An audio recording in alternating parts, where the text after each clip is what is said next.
In a quiet countryside, far, far away, there existed a single train track. This track remained silent and still during the bright hours of the day.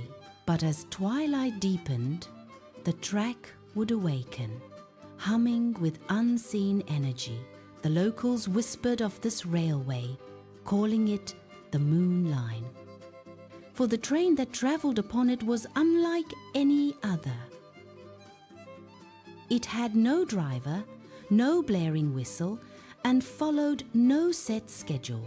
Only a soft silver light marked its passage, drifting over the rails when the moon climbed high.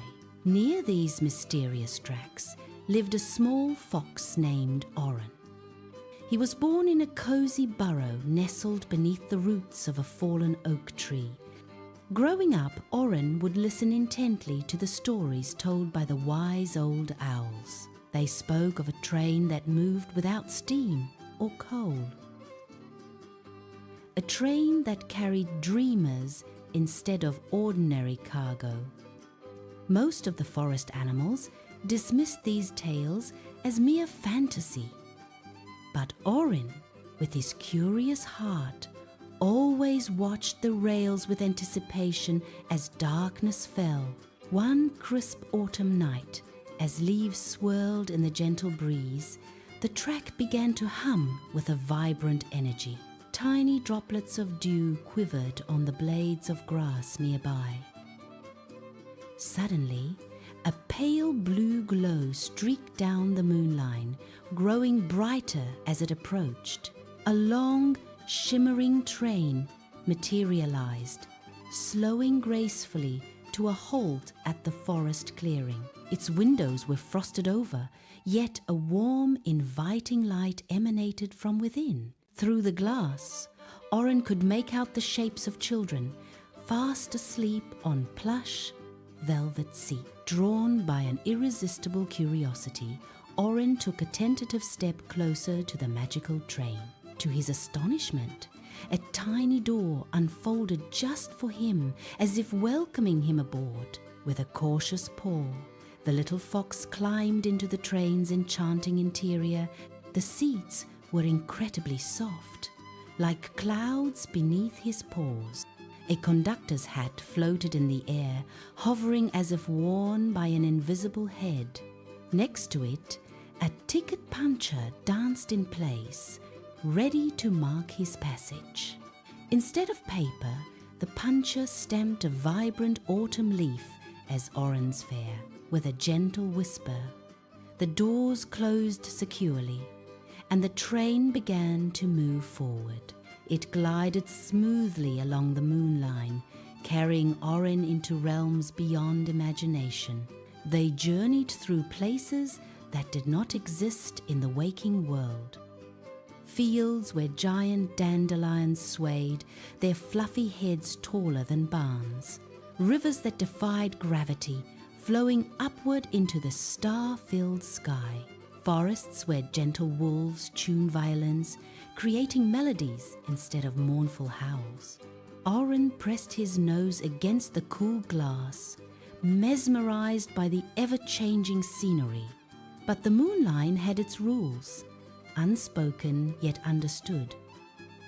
No voice was allowed on this journey, only the silent language of dreams. The children slept peacefully, their dreams escaping their minds like shimmering bubble. These dreams floated down the aisle like glowing lanterns, illuminating the train car. Orrin, captivated, chased after a few of these ethereal visions. One dream was shaped like a flying kite, soaring gracefully through the air. Another resembled a tiny bakery, creating clouds of cookies that smelled of warm sugar. But no matter how hard he tried, the dreams remained just beyond his reach, teasingly out of grasp. Finally, the train began to slow, signaling the end of their journey along the moonline. A great gate, shimmering with iridescent light, opened before them. Beyond the gate, lay the dream station, a place of wonder and infinite possibilities. Here, the dreams would choose their next destination, guided by unseen forces. Some would drift into the night sky, becoming stars that twinkled with untold stories. Others would slip into the morning, bringing inspiration and joy to a new day. Still others would return to the sleepers who had created them, enriching their slumber with fantastic visions. Among the swirling dreams, Orrin spotted one that caught his attention. It was shaped like a fox cub, but with delicate feathered wings. He watched, entranced, as it drifted towards the open sky, ready to embark on its own adventure. But just before it passed through the gate, the winged fox dream turned back. It dipped low, brushing its soft wings gently against Orrin's cheek in a fleeting touch. For a brief, magical moment, Orrin felt feathers where his fur should be. The air around him tasted like peppermint snow, a sweet and unexpected sensation. The conductor's hat returned, floating silently beside him, offering a small silver bell.